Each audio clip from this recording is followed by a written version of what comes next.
The National Peace Council has started consultations with various interest groups across the country, which will lead to formulation of a policy on religious freedom.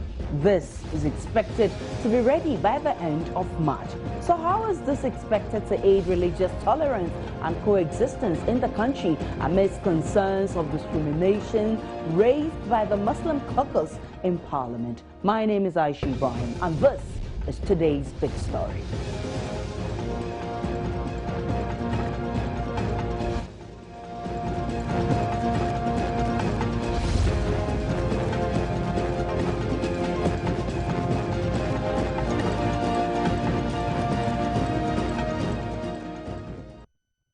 Today's big story is brought to you in association with Lifeline Properties, quality, comfortable and quality house. And now, a few weeks ago, members of the Muslim caucus in Parliament petitioned the Peace Council over concerns Muslim students are being forced to participate in Christian activities in missionary schools. They were also concerned female Muslims are being prevented from wearing their head covers or hijab in schools and some workplaces. In view of this petition, the National Peace Council says it has started the processes to engage all concerned groups and stakeholders, after which it will come out with a national policy on religious freedom. Chairman of the Council, Very Reverend Professor Emmanuel Asante, spoke exclusively to Joy News reporter Joseph Opokugapo. I assure the Ghanaian public not to enter into panicky situations as if the nation is engulfed in what is happening in other countries. We have had problems, here and there, but I think the situation is on hand, and I don't think that we have any cause to be worried about it. And we would want to continue to assure the public that the capacity is there to address the issue on hand. The security people are on top of the issue, and we believe that through dialogue and mediation, we'll be able to find a lasting solution that will facilitate justice and peace in the matter. I cannot preempt it now, but it is the discussion, the dialogue, and the decisions that will be taken that will show us where we're going. But I think that it will be something that will be good, that will facilitate peace and justice in the matter that we are dealing with. So, Prof, will this be a binding communication to all parties to respect it by all means? There is no such a thing as a binding communication anywhere. We can appeal to the conscience, we can speak to the public, and once something has become a policy based on the constitution of this country, we would expect that as democratic citizens, people who believe in the rule of law, we will abide by what we will all agree. The dialogue will enable us to at least advise the authorities that be in respect of what we need to do to operationalize Article 21(1)(c), which is the issue in contention. So whatever the outcome of the dialogue may be, may become necessary that maybe you seek a legal backing for it from Parliament or anything like that? The National Peace Council will definitely submit its report to the authorities that be, and I believe that the outcome will form the basis of a legislation that will facilitate the enforcement of Article 21(1)(c). Okay. Just the final point, there have been concerns also that the Supreme Court has started hearing the case.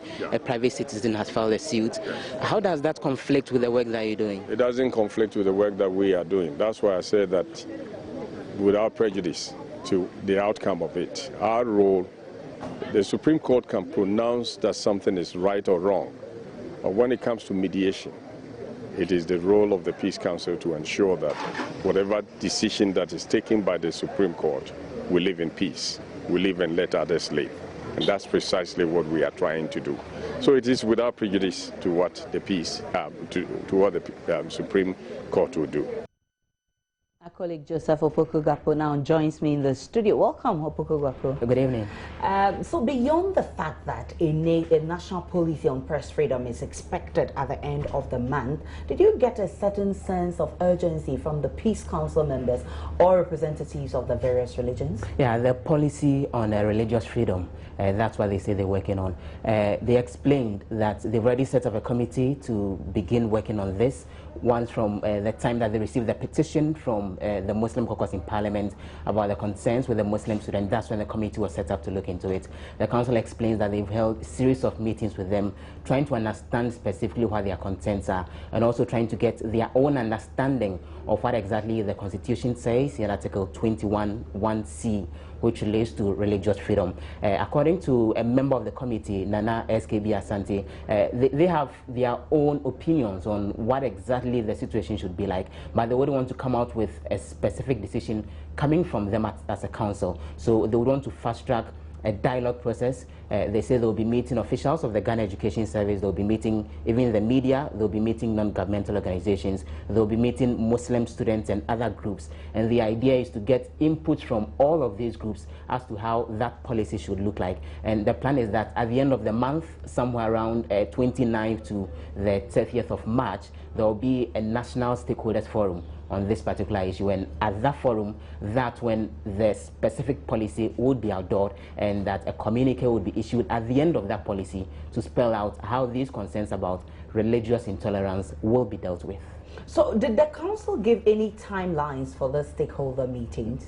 They say some of them have started already, except that in the weeks ahead, because they'll be meeting them as individual groups, first of all, a lot of some of these meetings would also be ongoing, but they hope that all the necessary consultations would have come to an end by the close of the month.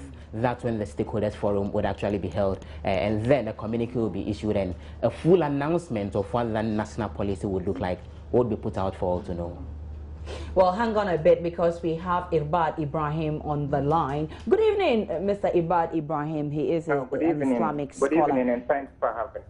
Well, there's a first step that's been taken by the Peace Council. Do you think that is a positive step, or just an attempt to drag the resolution of the matters affecting Ghanaian Muslims?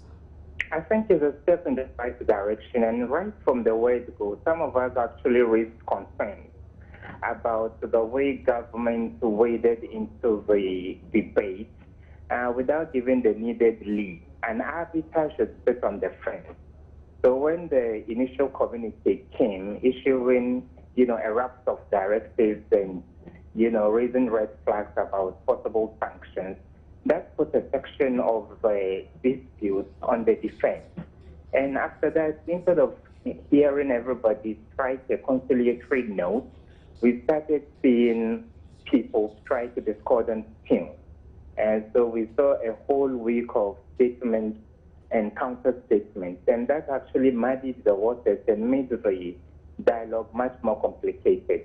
And all of us know that the National Peace Council is the constitutional body that is mandated to, serve an interlocutory, effort in every instance that there is any dispute among people of different shapes and colors, including people of different religions. It was created in 2011, and therefore I think politicians should take a back seat and allow it to exhaust all the needed avenues for arbitration. And as and when there needs to be a government intervention, then so be it. So therefore, I think this dialogue should be made to go full halt. It shouldn't be expedited in any way, so that it can take its natural course. And the best way we can solve this is to JoJo. It's always better to JoJo than war.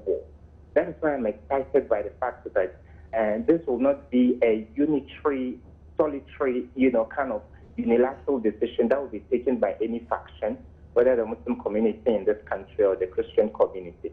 But rather, there needs to be consensus building so that by the close of the month, when there is a comprehensive communique, it will reflect the ambitions of all parties involved. So I'm excited about it. And so, by the end of the stakeholder engagement, we're supposed to come out with a policy which will require parliamentary approval, and that policy is supposed to guide religious freedom. Do we need a policy to guide freedom you know, freedom of religion, or should we just accept that, hey, we're all Muslims? I'm a Muslim, you're a Christian, we serve one God, so we should coexist? I think if level heads had prevailed quite early in the crisis, all of us would have understood that for so long, there have been so many infractions in high schools against Muslim students. I'll give you a case in point. In 2008, a young man called Abdul Ghaffar, he was a student of Addis-Ababa College. In his attempt to evade compulsory church service, he fell from a story building and he died. I don't think the Muslim leaders in this country were sleeping on the matter. Legal, dossiers were opened in that respect, and people petitioned various powers and all that, but all to no avail.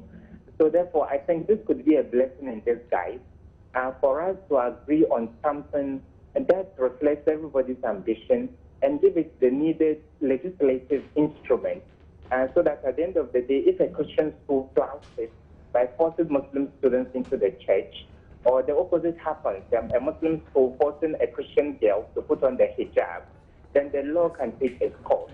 So I think much as this is enshrined in our constitution, that there needs to be the respect of the views of minorities and the diversity of religion, I believe for the fact that there have been infractions both on the Muslim and Christian side, I think there should be something that has the needed legal fighting teeth to be able to whip everybody in line. So anybody who flouts it will be made to face the music.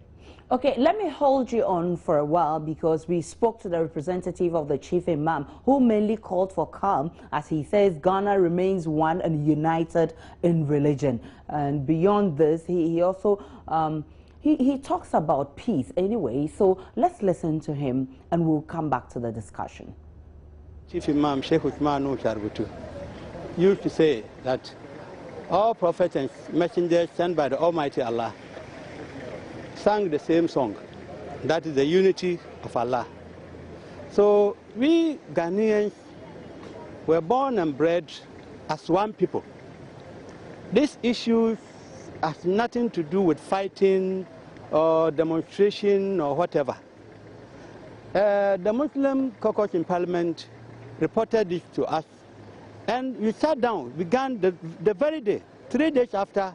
I saw our Muslim brothers in the Western region coming out to demonstrate. I saw it on TV. So we have started the process. Now we want everybody to stay calm. We are one. We are one. We are not divided. Nobody is fighting anybody. And now we are going to include all the stakeholders to be able to come out with a national, one single decision that will cover all. We have the Ghana Education Service as an institution covering all the various institutions in the country. You see, what do they have for us? Do we have any policy covering our educational system? Today, these people will say we have to make it 3 years. Another people will come and say 4 years. Are they talking of even the morning devotion, or what are they after? A lot have gone on, but no serious intervention or discussion has been done until this issue came to us. So for you, by the end of this dialogue, what expectation do you have? Inshallah, we are coming to come out with a strong power, a decision that will cover all. That is going to be the end. We are going to end it all. Because Ghana, we are one. We are not divided. We are not divided. We are one. Nobody is fighting anybody. So, Gakpo, beyond these, did he give you specific what he expects or what we should expect in these negotiations? Well, he's a member of the National Peace Council, apart from being a rep from the office of the Chief Imam as well. So he speaks on both sides, giving the firm assurance to the Muslim community that the National Peace Council is working to resolve the concerns, and also giving the necessary assurance also to all Ghanaians that for they in the Muslim community, they'll do the best that they can to ensure that they calm all the students and even other Muslim persons who feel peeved by the happenings on the various campuses. And the chairman of the council as well, Professor Emmanuel Asante, also rightly made that point, that he thinks that it's about time that all persons who would want to speak on this particular subject exercise some form of circumspection in what they say so that they don't inflame passions any further, and have confidence in the National Peace Council that they'll come out with the necessary policy to end all the concerns with religious intolerance so that Ghana will continue to remain one nation. We are joined now by the chairman of the Muslim Caucus in Parliament, Dr. Ahmed Yakubu. He's also MP for Mio. Good evening, sir, and thanks for joining me. Fine evening. So are you content with the steps the Peace Council has outlined so far in resolving the issues you presented before it? Well, let me say that as a caucus, we have never doubted the competence of the National Peace Council in solving a matter such as we took to their protest a couple of weeks ago. Let me say that the National Peace Council has stood firm and stepped up their game when it mattered in this country. I don't know if you recall the election challenges that we had in 2008 and subsequently in 2012 and so on. I think these are those that have come to the open. Those that have done behind the Peace Council advice or Baku and so on. We have no doubt in their competence. So on the day that I led the caucus to meet them, I had no doubt in their assurance to the caucus that they were going to take pertinent and very important steps to get this matter so also that this country could be at peace with itself with respect to its religious practices. But do you not feel that addressing the concerns of the caucus by following these processes could impede speedy resolution? Come again? Are you not concerned, or do you not feel that by addressing the concerns of the caucus by following these processes could impede speedy resolution? Yes, I'm not. I believe that the National Peace Council, in addressing this issue, is going to be very balanced, very objective, and then taking the national cohesion as the principal dividend or beneficiary in the entire process.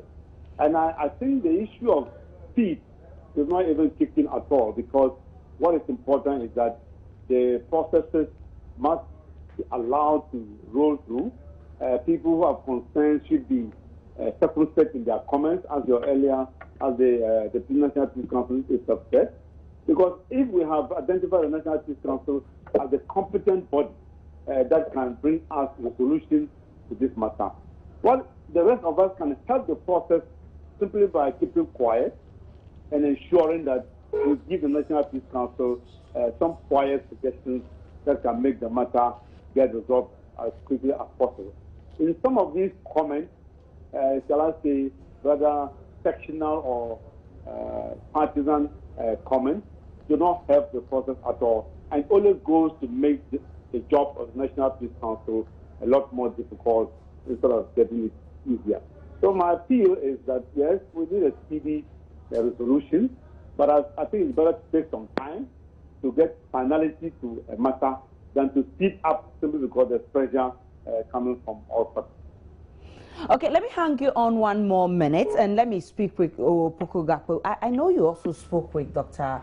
Nana SKB Asante. What did he tell you? He spoke at the forum, at the press conference, I should say. He's a member of the National Peace Council, and the explanation he's been giving us is that the Peace Council has not been sleeping on the concerns of the Muslim caucus.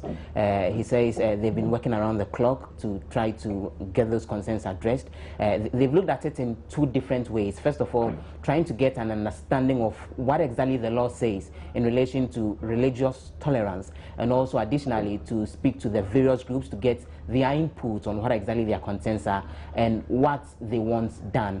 He's just asking that all the parties involved keep calm and also have the necessary confidence in the Peace Council. And he says on the part of the National Peace Council, their commitment to ensure a peaceful resolution, looking at even the fact that the Peace Council has representation from the Christian community, including Most Reverend Professor Emmanuel Asante himself, and also the Islamic community, and even traditional leaders, then it means that's where virtually the entire nation in terms of representation can be found. So they are doing this in the interest of the nation, and they're asking that the public should have confidence in them, that they'll come out with the necessary policy which will bring finality to the issue. Well, many thanks to you, Poko Gakpo. You've been so helpful in this discussion. Let me go back to Irbad Ibrahim, and let me ask you, in all of these, we've had a representative of the Catholics who says that, listen, if you cannot take our laws or the rules of our schools, then don't apply. So how easy is it going to be for the National Peace Council to actually resolve this matter? I think there's no sane person that goes around the negotiating table expecting to be satisfied 100%. So therefore, there will need to be a middle ground. And whoever goes with an idea of taking an entrenched or intransigent position will have to revise their notes. I am a Muslim. I went to a Catholic school in high school. I had to go to church every Sunday. After prep every weekday, I had to also be in the church. I didn't enjoy all of those, and I didn't also enjoy the hypocrisy I exuded, because when we went to church, we sneaked in with Islamic literature and we read on the blind side of the father who was leading the mass. So therefore, I believe, if nothing at all, someone as an individual that really had my own personal brush with compulsory church service, I think one key thing that will be a sticking point will be whether we are taking all Christian religious activities from mission schools, or we are taking the major ones that stand glaringly in abeyance from the teachings of the Islamic religion. Certainly, if I'm a Muslim, what business do I have going into a church? In the same token, what business does a Christian have going into a mosque? So one key element, I think, that needs to be thoroughly thrashed out in this dialogue will be that Sunday church services should not be made mandatory on non-Christians in any mission school. But for all other things like taking part in morning devotion during the morning assembly at foyer, I believe so well that we can make enough compromise as Muslims and carry out those. So therefore, I think we should, manage the expectations of people. The fact that the National Peace Council has given us some assurance doesn't mean that everybody will leave the negotiation table having backed all the demands they have made. Certainly, the Christians have also got, some relevant points they've raised. If you want to be part of a jurisdiction, you should go by the rules and regulations of that jurisdiction. But we don't want this country to be churning out dogmatic zealots. We want open-minded people that believe that there needs to be interface amongst people of various religions, and so that collectively we build this nation of ours. What Ghana needs now is industry, rather than squabbles over who is on the right path and who is not. And you talk about compromise. You talk about compromise. Can we do the same with the Christians that, okay, you come to Muslim schools and you would have to compromise and take part in Islamic religious activities? Are you not being too liberal? Aisha, on 2 occasions, I was the national imam of the umbrella group of all Islamic schools in this country, and that gave me the opportunity to interact copiously with various second cycle institutions and tertiary institutions. Some 4 years ago, I gave a talk at Sohom International School, and frankly, I saw virtually everybody in hijab, not taking away the fact that the school was not meant to admit only Christian girls. I saw a few who had their hair uncovered. So in what is good for the goose is good for the gander as well. So much as we are calling for not too much liberalism, because the religion is quite conservative, there are certain no-go areas. Hijab is one key, pillar of the religion. So therefore, we can't make compromise in those things that take away the monotheistic aspects of the religion, and those are at tawhid in Islamic jurisprudence. But going into a church and praying like a Catholic is way contrary to the teachings of the religion. In the same token, no Christian should be coerced into going into the mosque on Friday. So let's hang on, because Dr. Yakubu is still on the line. Dr. Yakubu, beyond the engagement with the stakeholders, or the outcome of the engagement is supposed to produce a policy that will guide religious freedom going forward, and this policy will seek parliamentary approval. How easy is it going to be to push such a policy? Well, I don't know. I don't know in what form I don't know whether it is going to be a bill or a legislative instrument or whatever it is that is going to come to Parliament.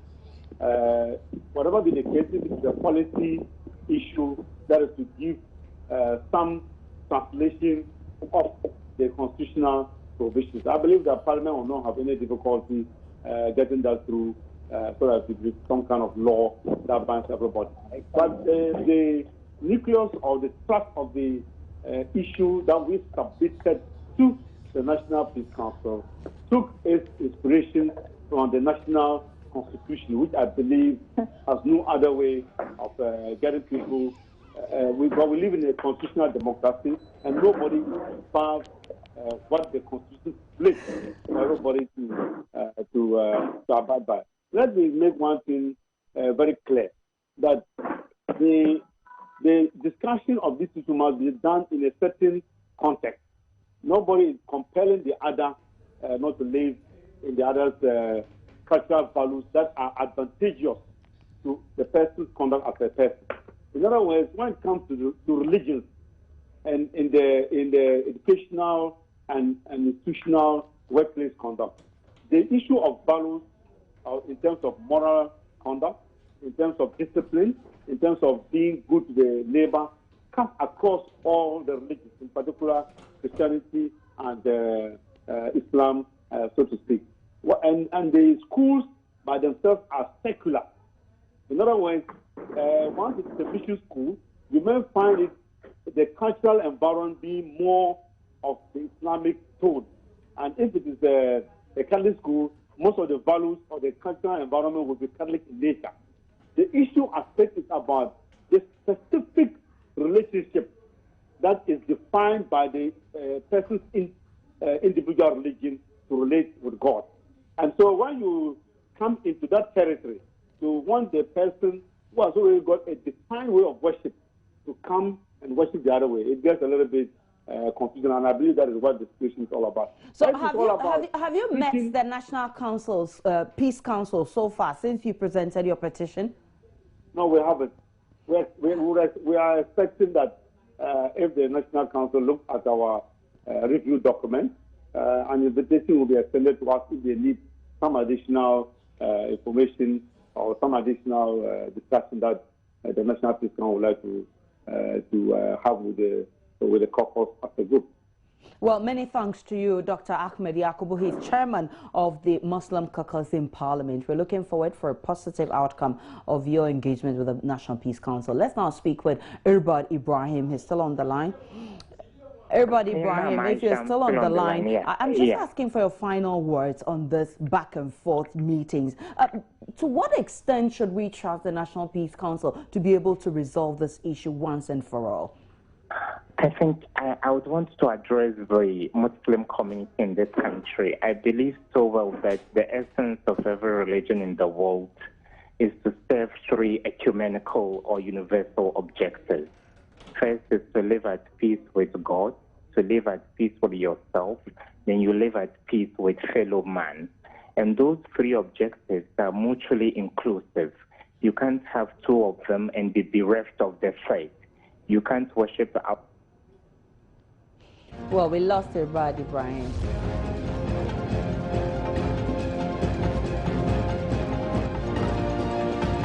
It's 29.